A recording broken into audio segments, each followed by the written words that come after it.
Hey, I'm back. Let me address the elephant in the room because this has been a running theme on my channel. I got a haircut. I did a bunch of research on barbers near me, and I eventually found this like old-fashioned guy who got a bunch of good reviews. So I set an appointment for a $30 haircut, including a hot towel and a short shoulder massage. Because really, anytime I have a chance to get touched by an older man, I'll take it. So I go in, and I'm the only person in the barber shop, and I sit in a chair, and I expect him to turn me around so I can look in the mirror, because that's how they do it in all the movies. But he keeps me pointed at the wall and he just starts cutting my hair. And I'm like, okay, non-traditional style. I can dig it. And I tell him basically what I want to do with my hair. And he says, okay, I can do that. And then 15 minutes and 2 nicked ears later, he's like, all right, I'm done. I'm like, huh? Okay. Do you not put where's the towel? Can you rub my shoulders a little bit? Can you touch me? And he spins me around finally to look at the mirror. And I'm like, oh, I mean, it's good, but it's not what I asked for at all, actually. He kind of did really the opposite of what I asked, which maybe it's my fault. Maybe I'm bad at explaining haircuts because I don't know how to do them. But I felt like I was pretty straightforward. So I paid him $30 and he never even touched me. But I feel like the haircut's grown on me. So I bring all this up to say, Kevin Murray, I know you're still out there. You comment on every video. Come cut my hair. Come do me right, please. So as you know from my last video, I got a new job as a window salesman. We have team meetings at 8 a.m. every day. But every Saturday, they like show us motivational videos. And last Saturday, they turned on this video with this super intense like motivational background music with various B-roll of athletes like sweating and working out. And it's like all black and white. And then there's like little white text and there's like motivational quotes behind it saying like, work harder. Stuff like that. Keep in mind, this is like 8:23 a.m. I'm getting screamed at to work harder at 8:23 a.m. Anyway, I know my explanation wouldn't do it justice, so I just prepared my own parody of it. You think this is the hardest you can work? You're wrong. If anybody tells you this is the hardest you've ever worked, you're wrong. If your mom tells you, kill your mom. Your mom does not deserve to live. It's not how hard you get hit.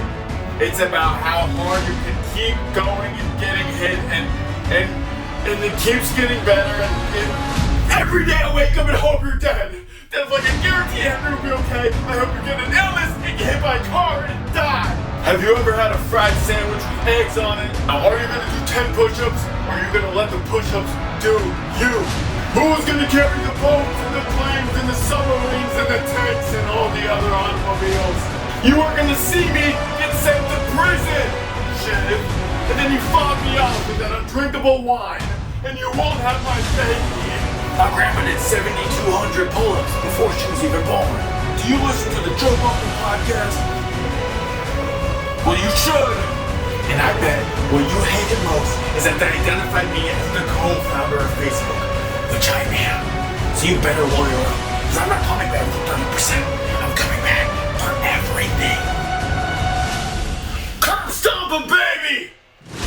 Take your dog and throw it out the window! You don't deserve a dog! The dog doesn't deserve you! Kick the baby in the head! Doesn't that just wake you up? Doesn't that just motivate you to sell more windows? Speaking of which, my sales have gone down a lot in January. Remember how I said last video that closing a sale was like being kissed by God or something? I got a $60,000 sale to close the other week and I was elated. I was over the moon. Like picture the moon right here.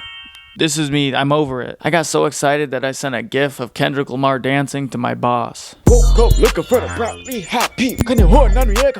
I knocked on this old lady's door the other day and I started doing my pitch and she interrupts me to tell me that she lost her husband a couple of years ago. And I'm like, oh, I'm sorry to hear that.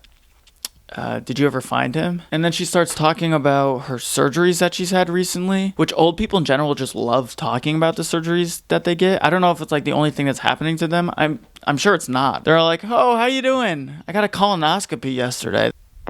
Okay.